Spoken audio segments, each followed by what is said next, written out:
guddiga anshaxa iyo xalinta khilaafaadka boqortooyada qoomiyadda Eelo oo xafiis cusub ka hirgeliyay magaalada Muqdisho. xafiiskan uu magaalada Muqdisho ku yeelanaya guddiga anshaxa iyo xalinta khilaafaadka boqortooyada qoomiyadda Eelo ayaa loogu talagalay in lagu fuliyo howlaha shaqo ee guddiga. Furitaanka xafiiskan ayaa sababtiisa lahaa Gudoomiye Xasan Ibraahim Jirweyne oo ah gudoomiyaha guddiga anshaxa iyo xalinta khilaafaadka boqortooyada qoomiyadda Eelo kaasoo taabagelinta xafiiska cusub usoo wakiishtay Ugaas Idris Ugaas Cabdi oo ah gudoomiye ku-xigeenka guddiga aqalka sare kaasoo safar shaqo ah ku yimid magaalada Muqdisho. Ugaas Idris Ugaas Cabdi oo fulinaya hadalka Gudoomiye Xasan Ibraahim Jirweyne ayaa soo ijaaray qolkii noqon lahaa xafiiska cusub isagoo ka warbixiyay howlaha xafiiska meesha ay marayaan. waxaan ku soo sawiraa xafiiska oo bilowgiisa waa kana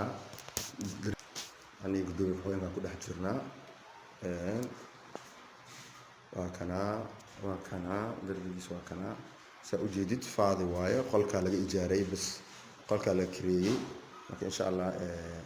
haddii alaabteed keysatidna inaad habeysatid qolka aad laga baahan yahay. xafiiskan oo laga soo bilaabay meel ebre ayaa ijaarkiisa iyo qalabeentiisa waxaa gacan libax ka geystay Gudoomiye Xasan Ibraahim Jirweyne ayaana si rasmi ah u furay Ugaas Idris Ugaas Cabdi waxayna u dhacday sida tan.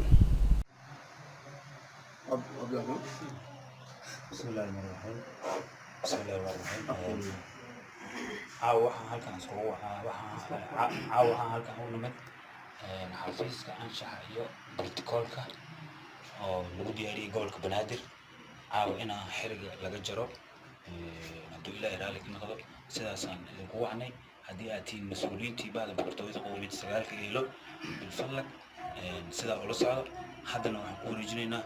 Ugaas Idris Ugaas Cabdulle inuu xiriga noo jaro insha Allah. Assalaamu calaykum waraxmatullaah. Ugaas ku soo dhawaad.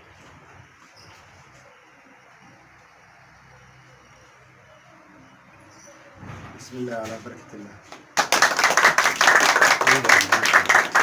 قولوا عن إن شاء الله. munaasabadda furitaanka xafiiska iyo casho isugu jirto ayaa waxaa ka soo qayb galay qaar ka mid ah madaxda boqortooyada qoomiyadda Eelo kuwaasoo fadhigoodu yahay magaalada Muqdisho isla markaana bogaadiyay xafiiska cusub kuwaasoo cadeeyay in baahi weyn loo qabay xafiiskani.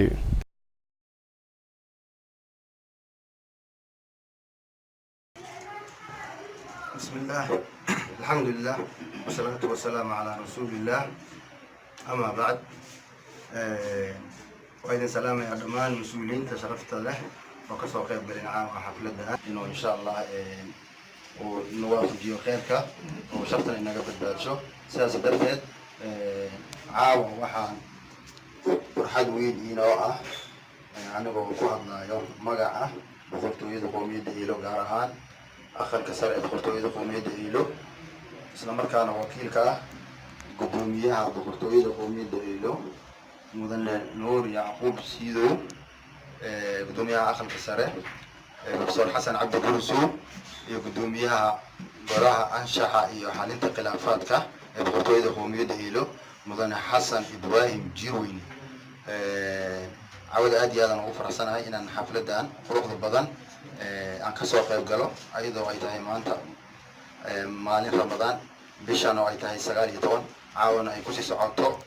لبعضن تون بريكار سنة بيش رمضان وحنا كسرنا هي مجالات مقدسو جارهان دكمة دركيلي عاو وحنا كل حجرنا سيدا يندينا مو ينقبنا إسلام هذا الكيسان حفيزكي يقولها عن شيء على الخلافات البرتوية وميد إلو كاسو مكتبك أي لنا قوميدda Eelo sababta loo sameeyayna ay tahay in loogu shaqeeyo qowmiyadda Eelo haday noqonayso shaqada qowmiyadda ay leedahay haday noqoto xalinta khilaafaadkeeda iyo horumarkeeda intaba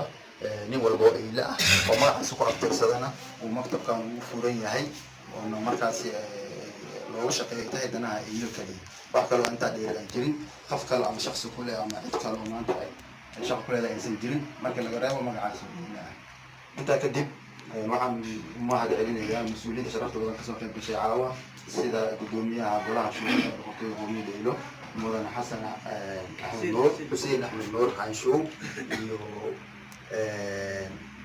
حك هياها قبل كبنادر إسلام كان قصي معها قدومية قبل كبنادر isla markaana aqsniyaha guud ee boqortooyada qowmiyadda helo mudane ismaaciil cumar axmed miirwaa iyo waxaan kaloo mahadcelinayaa nabadoonka guud ee boqortooyada qowmiyadda helo mudan maxamed amiin sheekh ibraahiim iyo waxaa kaloo waxaa loo jooga guddoomiyaha dhalinyarada boqortooyada qowmiyadda helo yaasiin waxaa kaloo oo fadhiyo guddoomiyaha bartikolka ee anshaxa boqortooyada qowmiyadda helo sida injineer sida cali waxaa kaloo joogo guddoomiye ku-xigeenka difaaca boqortooyada qowmiyadda helo mudane cabdullaahi saalax cabdullaahi shucayb waxaa kaloo inoo joogo gudoomiye ku-xigeenka shuurada buulayare waxaa kaloo joogo xogayaha injineer ustaad caadi ah fadhiyo waxaa kaloo noo joogo xogayaha boqortooyada qowmiyadda helo mudane mukhtaar ibrahim mukhtaar hiibaa joogo waxaa kaloo noo fadhiya fursad aan la yeelnay gudoomiye ku-xigeenka haweenka boqortooyada qowmiyadda helo doctores mulki maxamed xuseen noo joogto waxaa kaloo noo joogto walaasheen kursiyo waxaa kaloo ku joogto walaasheen zaynab waxaa kaloo noo joogto zaynab ugaas idriis ugaas cabdi cabdulle oo ah gabadha ugu yar gasarka boqortooyada qowmiyadda helo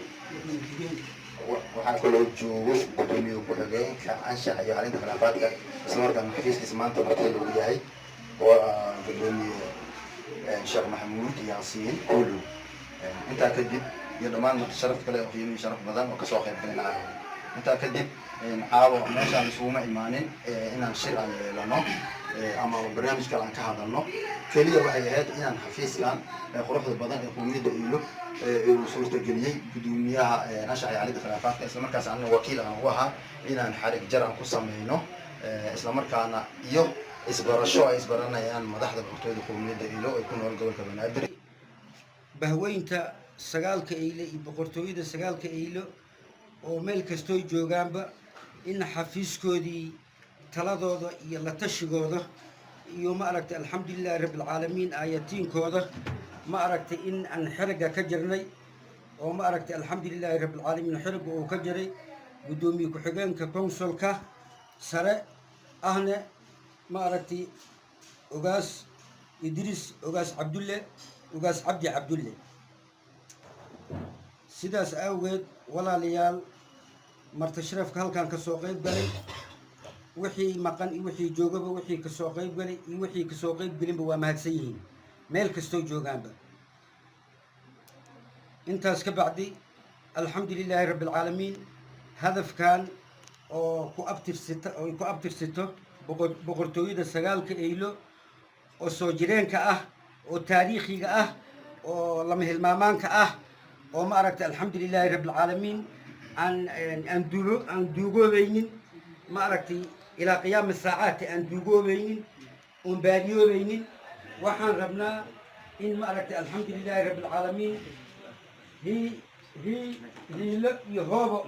in 24 saacad u taagnaan mar weliba hadda waxaa u qabsoomay oo farxad leh oon cid weliba wixii maqan dalka gudihiisa daaqil iyo khaarij baan ugu tahniidaynaynaa aanan ku soo dhawaynaynaa inta ma aragtay alxamdulilaahi rabbilcaalamiin guddigan ou jiray in ma aragtay alxamdulilaahi rabbilcaalamiin ay joog aan u soo wadnay muddo dheer ma aragtay hadaf iyo ma aragtay alxamdulilaahi rabbilcaalamiin maqal hadda waxaan taaganahay ficilkii iyo muuqaalkii iyo warkala qaadashadii iyo ma aragtay muxuu ahay israaciddii iyo wanaaggii isfarkiisii xumaantii iska reebkeedii ayaan taaganahay meesha tan alxamdulilaahi rabbilcaalamiin astaantan iyo ashcaarkan oo caddaanka iyo akhlarka iyo miisaanka oo lagu soo qoray guddiga anshaxa iyo xalinta khilaafaadka ay ku qoran tahay waa ma aragtay alxamdulilaahi rabbilcaalamiin wax duugoobaynin oo taariikhi ah oo soo jiri jiray hadda kadibna jiraayo ogaas idriis ogaas cabdi ogaas cabdulle iyo ma aragtay alxamdulilaahi rabbilcaalamiin professor xasan cabdi burusow iyo wixii dhigooda aba iyo ma aragtay guddoomiye xasan ibraahim jirweyne السلام عليكم ورحمة الله وبركاته. مدن إما بودين حاجة السلام يا سلام السلام السلام عليكم ورحمة الله وبركاته. وعليكم السلام ورحمة الله. كذب وآد يآد لو فرحه وأبا وعند كدعي يدتانك أبتع هالكان وحبذا أنا أن تفكريني أما أن تفكريني خليل كأن كبحنا أن كبحنا قد أنا قلنا النور أن هذا ما يا وحبذا تفكريني marka hore horta waxaan u mahadnaqayaa inta ka soo shaqaysay dadaalka dheeraadka ah waxaa kaloo soo dhaweynaynaa si wada jir ah gudoomiye ku-xigeenka aqalka sare ugaas Idris Cabdi Cabdulle iyo dhammaan dadka kale ee iyagana naa'ibka laga yahay sida gudoomiyaha aqalka sare Xasan Cabdi Burusow iyo Xasan Ibrahim Jiirweyne gudoomiyaha anshaxa iyo khilaafaadka waxaan idin soo diraynaa assalaamu calaykum waraxmatullahi wabarakaatuh هذا هو مدعمنا سيد كله هرمرك وعم وهذا ما بالعوضي وتلاوة في عم عقلنا هذا هو مدعمنا إن شاء الله قرر كمان كذا أنا إن شاء الله على جنينا تلاوة من دينا قال إن شاء الله أنا بقول الله يفكره هذا هو مدسنتين سنعي هذه يوم أحسنت هاي أداء حقوق دوين إن شاء الله أقاينك بدي عشان هاي الفرقة مدن محمود مي واخو سودو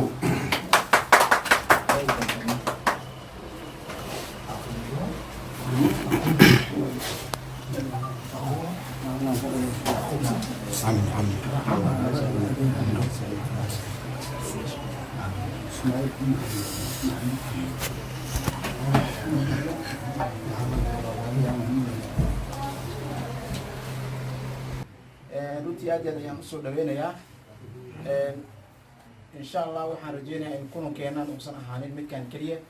بس هي أهانان كرمدا مثل كل الجوكتيو سي وايو كل ما كلهم يعني وبطو واحد بدن أي صوت بحكرايا ومارت يا ما واحد قلدم وإلا صحاب بعنانا يعني مرجع إن شاء الله وحنا رجينا إن كرمدا تعمل قصة بديو ضد كنا إيش برتان وحنا ينام كوي كانين عفكري يسمى كوي كانين وفعل إن الحلو أيام مهمة لها حرمات له كديجان شخصية جنب خلافاتك waxaan leeyahay waa guulo la taqbal iyo horumar ku soo hoydin boqortooyada qoomiyadda iyo kuwa ayaa xilada wax ka rajaynaynaa guulaha oo kale inay soo hoydaan insha Allah qabaad magaceeda in badan aad maqasheen aan qabta gasarka ugu yar waa Zeynab ugaas Idris ugaas Cabdi Cabdulle